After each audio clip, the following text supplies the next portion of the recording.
आपने बुलाया, आपने समय दिया। आपका बहुत बहुत धन्यवाद। सर, मैं आप ही का यहाँ समय है। Thank you. मैं आप ही का समय मैं है सर। Thank you. मैं यहाँ पर जो डिस्कशन देखता हूँ, मुझे ऐसा लगता है कि वी द पीपल का मतलब क्या है, वी द पीपल के लोग करना क्या चाहते हैं। ये कंसेप्ट जब तक क्लियर नहीं है, तब तक हम पूरी निष्ठा के साथ काम नहीं कर पाएंगे। काम तो सभी कर रहे हैं। वी द पीपल के प्लेटफॉर्म पर आकर के हमारे अनेक साथी उनकी निष्ठा में, उनकी मेहनत में, उनके त्याग में मैं कोई शक नहीं करता हूं। सबकी मेहनत, सबका त्याग काबिले तारीफ है। लेकिन जो एक उद्देश्य है जिसको लेकर के हम चले, और लगभग 3 साल से वो हमारा विषय भी है। हमारे कुछ साथी उस विषय को की तरफ इशारा भी करते हैं। हमारा काम है पूरे भारत में बहुजन समाज को जगाना, बहुजन समाज को उसकी ताकत का एहसास कराना।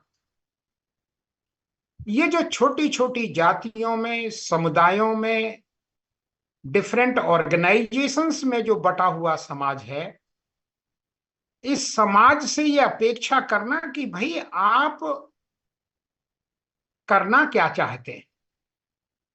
क्या आप बट करके, क्या आप छोटे छोटे समुदायों में बट करके छोटी छोटी उपलब्धियों के लिए ये कब तक भागते रहेंगे। हमारा आंदोलन है क्या, हम करना क्या चाहते हैं, इस समाज की समस्या क्या है। कुछ लोग एमएलए एमपी बनना बहुत बड़ी बात समझते हैं। मुख्यमंत्री प्रधानमंत्री बनना भी कोई बड़ी उपलब्धि नहीं होती है। मुख्यमंत्री प्रधानमंत्री बनना भी किसी समाज के लिए बहुत बड़ी उपलब्धि नहीं होती है, क्योंकि ये तो पद हैं, कुछ समय के लिए आते हैं फिर चले जाते हैं। अशोक महान जैसा व्यक्ति, बुद्ध जैसा व्यक्ति, महात्मा ज्योतिराव फुल्ले बाबा साहब जैसा व्यक्ति जो ऐतिहासिक पुरुष बनते हैं, वो ऐतिहासिक पुरुष समाज की सड़ी गली व्यवस्था में आमूल चूल परिवर्तन करते हैं। वो समाज को बदलते हैं। और जब समाज में बदलाव आता है तो व्यवस्था परिवर्तन होता है। और जब व्यवस्था परिवर्तन होता है तो व्यवस्था के बहुत सारे पैरामीटर होते हैं। वहां राजनीतिक परिवर्तन भी होता है, वहां धार्मिक परिवर्तन भी होता है, वहां आर्थिक परिवर्तन भी होता है, वहां प्रशासनिक परिवर्तन भी होता है। यह सब व्यवस्था परिवर्तन के कारण होता है। मैं नहीं समझता 70 साल की आजादी में हमारे समाज के लोग मुख्यमंत्री ना बने हों। एमएलए एमपीज की तो इतनी लंबी जमात है कि वो 10,000 20,000 से भी ज्यादा शायद होंगे। हम जो सही बिंदु है, हम उसको पकड़ ही नहीं पा रहे हैं। कुछ साथी उधर इशारा करते हैं, लेकिन फिर बात वहीं छोटे छोटे स्वार्थों की तरफ डाइवर्ट होकर के हमारी एनर्जी उधर बर्बाद हो जाती है। हम वी द पीपल का जो हमने आयोजन किया है और जो हम इस पर डिस्कस करते हैं, हम किसी भाई के, किसी बहन के विरोध में प्रचार नहीं करते हैं। हमारी तरफ से कोई राजनीति करना चाहता है राजनीति करे, कोई धर्म का काम करना चाहता है कोई धर्म का काम करे। जो जिसमें क्षमता है वो अपने अपने क्षेत्र में कार्य करे। लेकिन समाज को जोड़ने का काम, समाज को जगाने का काम, समाज में एक समता की, स्वतंत्रता की भावना पैदा करने वाला काम, बंधुत्व को बढ़ाने वाला काम अगर कोई करता है तो हमें उसका सहयोग करना चाहिए। हमारे बहुत सारे भाई बहनों ने समाज की ऐसी दुर्गति कर रखी है, कितने खेमे बना दिए। कोई किसी के साथ जुड़ता है, कोई किसी के साथ जुड़ता है। बहुत बुरे तरीके से ये समाज बट चुका है और इसको बटाने का इसके बांटने का ही प्रयास जारी है। किसी को कुछ बनना है, किसी को कुछ बनना है। अपने अपने स्वार्थ की पूर्ति में बड़े बड़े धुरंधर आगे बढ़ रहे हैं। मैं तो नाम लेना, चर्चा करना भी उचित नहीं समझता। मैं तो सिर्फ इतना कहना चाहता हूं कि हमारे जो भी भाई बहन यहां जुड़ते हैं वो निस्वार्थ भावना से जन जागरण के कार्य में दिन रात मेहनत करें।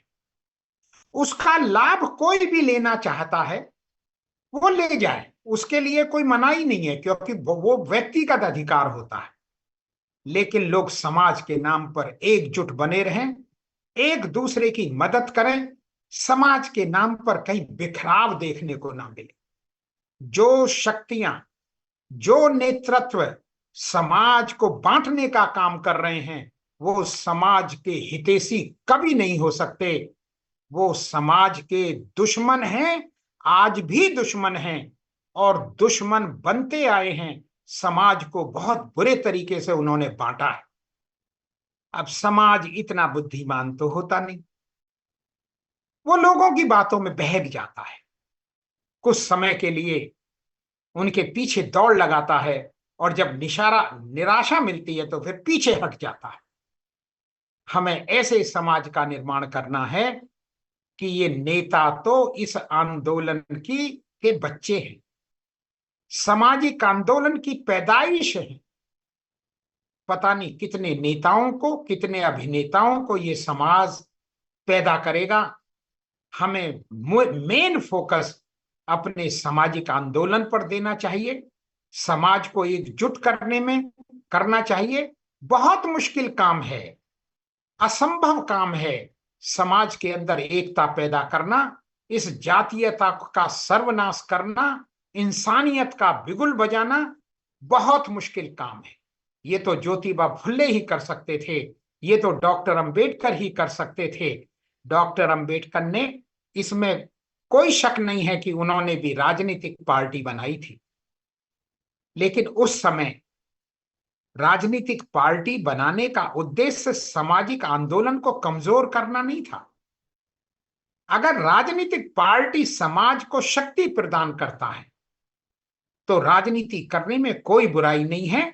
लेकिन अगर हम राजनीति करके समाज को बांटने का काम करें, विद्वेष फैलाने का काम करें, कंपटीशन की भावना यदि हम समाज में पैदा करना चाहते हैं तो हमें राजनीतिक चिंतन को करने से बचना चाहिए और हमें सावधानी बरतनी चाहिए कि अगर हमारा समाज ही छिन्न भिन्न हो गया तो हम जो भी मेहनत कर रहे हैं इसमें कोई सफलता मिलने वाली नहीं है। तो हमें अपना पूरा फोकस इस समाज को एकजुट करने में लगाना चाहिए। इसका लाभ कोई भाई ले जाए उसके लिए हमें बुरा मानने की जरूरत नहीं है, क्योंकि लाभ लेने वाले लोग लाभ लेंगे ही, राजनीति करने वाले लोग राजनीति करेंगे ही, वो हमारे ही समाज के भाई हैं। हमें उनके प्रति कोई द्वेष रखने की आवश्यकता नहीं है, लेकिन किसी भी कीमत पर समाज के टुकड़े ना होने पाए। मैंने अपनी बात को यहां स्पष्ट करने की कोशिश की है। प्रिंसिपल तो आते रहते हैं, लेकिन ये जो इंटर कॉलेज बनता है, ये जो यूनिवर्सिटी बनती है, इसके वाइस चांसलर तो बदलते रहते हैं, लेकिन यदि यूनिवर्सिटी बर्बाद हो गई, यदि डिग्री कॉलेज बर्बाद हो गया तो डिग्री कॉलेज को बनाना संभव नहीं होगा, यूनिवर्सिटी बन नहीं पाएगी इस जीवन में। हमें इस इंटर कॉलेज को बनाए रखना, इसको बचाए रखना है। हमें इस यूनिवर्सिटी को बनाए रखना है, बचाए रखना है। इसके वाइस चांसलर गलत हो सकते हैं, इसके प्रिंसिपल गलत हो सकते हैं, और एक प्रिंसिपल के, एक वाइस चांसलर के गलत होने से यूनिवर्सिटी अगर बर्बाद होती है तो इसका अर्थ यह है कि हम सब भी नकारा हैं। एक व्यक्ति कैसे इतना ताकतवर हो सकता है? इसका मतलब यह है कि बड़े पैमाने पर जितने भी वहां प्रोफेसर हैं, जितने भी वहां कर्मचारी हैं, वो भी आपस में एकजुट नहीं है। वो भी अपने उस वाइस चांसलर के दाएं बाएं घूमते रहते हैं, चमचागिरी करते रहते हैं और अपने आप को बांटते रहते हैं। तो नेता ने ही नहीं, वाइस चांसलर ने ही धोखा नहीं करना है, बल्कि जितने भी प्रोफेसर बने हुए हैं वो सारे के सारे स्वार्थी हैं। वो सारे के सारे अपने वाइस चांसलर की चमचागिरी करने में लगे हैं और उन्हें समाज को एकजुट करने का कोई मतलब नहीं है, कोई इच्छा नहीं है। इसलिए वाइस चांसलर तो बर्बाद होगा ही होगा, यूनिवर्सिटी भी बर्बाद होगी, और इसके लिए पूरा समाज जिम्मेदार होगा। ये एक की जिम्मेदारी नहीं है, हम सभी यहाँ उपस्थित जो भाई बहन हैं, सभी इस यूनिवर्सिटी के प्रोफेसर, हम सभी की ये जिम्मेदारी होती है कि हम इस यूनिवर्सिटी को बचाए रखने में अपना योगदान करें। घर यदि मजबूत होगा, हमारा इंस्टीट्यूशन यदि मजबूत होगा, तो वाइस चांसलर और प्रिंसिपल तो पता नहीं कितने आते जाते रहेंगे, उसकी कोई गिनती नहीं होगी। ऐसा मेरा मानना है। मैं अपनी बात को विराम देता हूं। सभी भाइयों ने मेरी बात को ध्यान से सुना। सभी को जय भीम, नमो बुद्धाय, जय संविधान। बहुत बहुत साधुवाद सर।